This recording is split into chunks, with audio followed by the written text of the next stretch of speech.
Hi, Econ 201 students. With everything going on surrounding the current pandemic, I thought I would take this opportunity to apply some of the lessons that we've learned in this module to the current global health crisis. I'm thinking particularly of the externalities portion of the module. So as was discussed in the videos from this module, an externality is simply a cost or benefit that falls on a third party, someone not privy to the transaction. This is what the video termed to be bystanders, a cost or a benefit that falls on bystanders.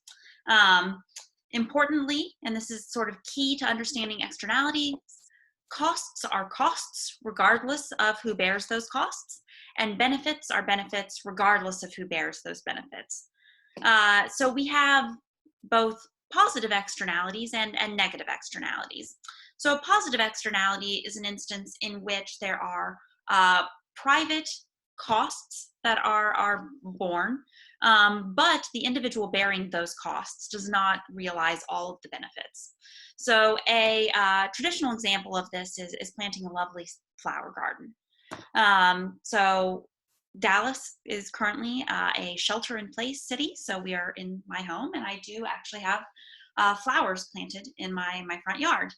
Now, I bore the full costs of planting those flowers in my front yard, but every one of my neighbors who walks by my house gets to enjoy the benefits of those flowers. They, maybe get a smile on their face from seeing the flowers that are planted in my front yard. So I bore the full costs of that activity, but I don't get to realize the full benefits. There are also negative externalities. These are situations in which individuals incur the private cost but don't pay the full social cost of their actions. So the example that was used in the videos we watched in this module was antibiotic resistance. I'm going to walk through a few examples of both negative externalities that have to do with the COVID-19 or coronavirus epidemic or pandemic, and a few potential positive externalities. I think it's worth mentioning a couple of things. It is hard to put a dollar figure on many of these costs and benefits, but this doesn't make them any less of a cost or any less of a benefit. So I'm going to work through the negative externalities first, because I think those are some of the clearest to see, and then I'll work through some of the potential positive externalities here. So the negative externalities, there are more costs beyond the private costs of the individuals who are directly affected by coronavirus. The biggest, I think, most clear example of negative externalities can be seen in people's social behaviors in response to coronavirus, particularly in the early days of the coronavirus crisis here. So people who were or are at low risk for getting significant or developing significant complications if they were to catch the coronavirus, continue to participate in all of the activities that they were participating in before, going to work and going shopping and going to parks and things like that. However, individuals who maybe are not showing symptoms or know that they wouldn't get significantly sick if they were to catch the coronavirus, nonetheless can still be carriers of the coronavirus and impose significant costs on others. So I have in-laws who are in their 60s in the area, and so just the fact that if I were to continue going out and potentially exposing myself to other carriers of the coronavirus, well, I could impose some very serious and dramatic costs on my in-laws by continuing to participate in those activities. Another, I think, great example of negative externalities and significant negative externalities that we've seen in response to this crisis is the panic buying that's been going on. So we've seen tons of stories of people going out and buying lots of toilet paper and lots of, all of the staples, buying the rice and the beans and the bread and the milk, above and beyond what they would normally buy to get themselves through a week or 10 days or however long, you shop for. Now, I'm going to use myself as an example. I did not engage in significant panic buying, but I will use myself as an example. If I go to the grocery store and I buy twice as much toilet paper as I normally need, well, I get the full benefits of that toilet paper, but I'm imposing costs on others in the form of them, others who come later to the store, not being able to get the toilet paper that they need or that they desire. So that is a negative externality of perfectly rational individual action. As we know from the tragedy of the commons discussion that we saw, when a good is underpriced, it's overused. And I think we're certainly seeing that play out at the grocery stores currently. There are also significant external costs and potentially long-term external costs in the forms of lost jobs and lost incomes and additions to the national debt. So these are things that are not are sort of tangentially caused by this crisis.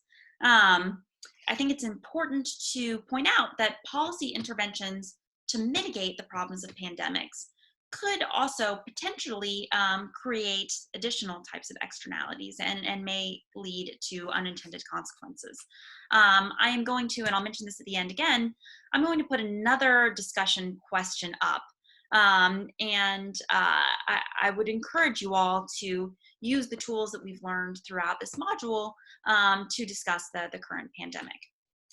So those are just a few of the negative externalities that came to my mind when thinking about the current pandemic. Let's discuss some of the potential positive externalities. And I know it sounds crazy to talk about positive externalities when we're talking about a pandemic, but if we're using the logic of economics here and then the tools of externalities, I think there are some positive externalities that we can define here.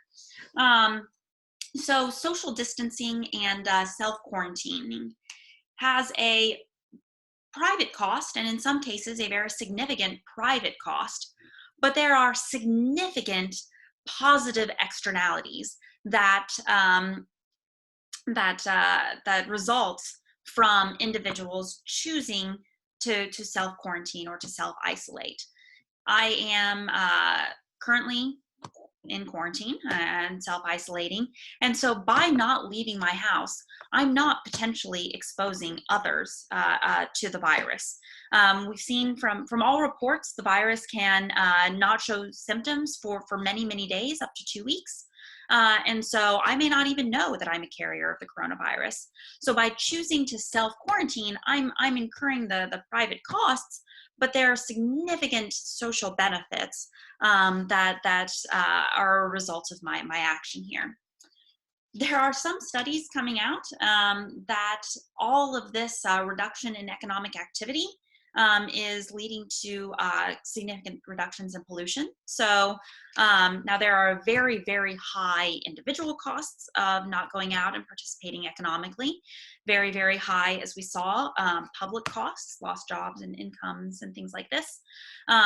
However, there are also some external benefits of these types of limited economic activity in terms of reduced pollution. So it's important in economics to think through all of the potential costs and all of the potential benefits. So that's one that's worth bringing up here.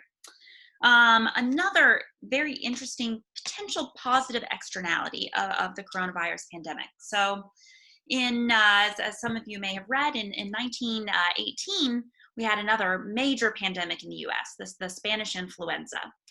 And those individuals who got the Spanish flu in the fall of 1918 and through the spring of 1919, and recovered, were then immune to getting the Spanish flu when it returned in the fall of 1919. Similarly, we can think that those individuals who have been exposed to the coronavirus have some heightened level of immunity. And so it is very likely that even if the coronavirus were to return in the fall of 2020, it would return in a much reduced fashion, a much smaller scale, because of this positive externality, of this higher level of immunity to the disease that is a result of people being exposed to the disease currently. So those were just some of the negative and positive externalities that occurred to me when thinking about the current global health crisis.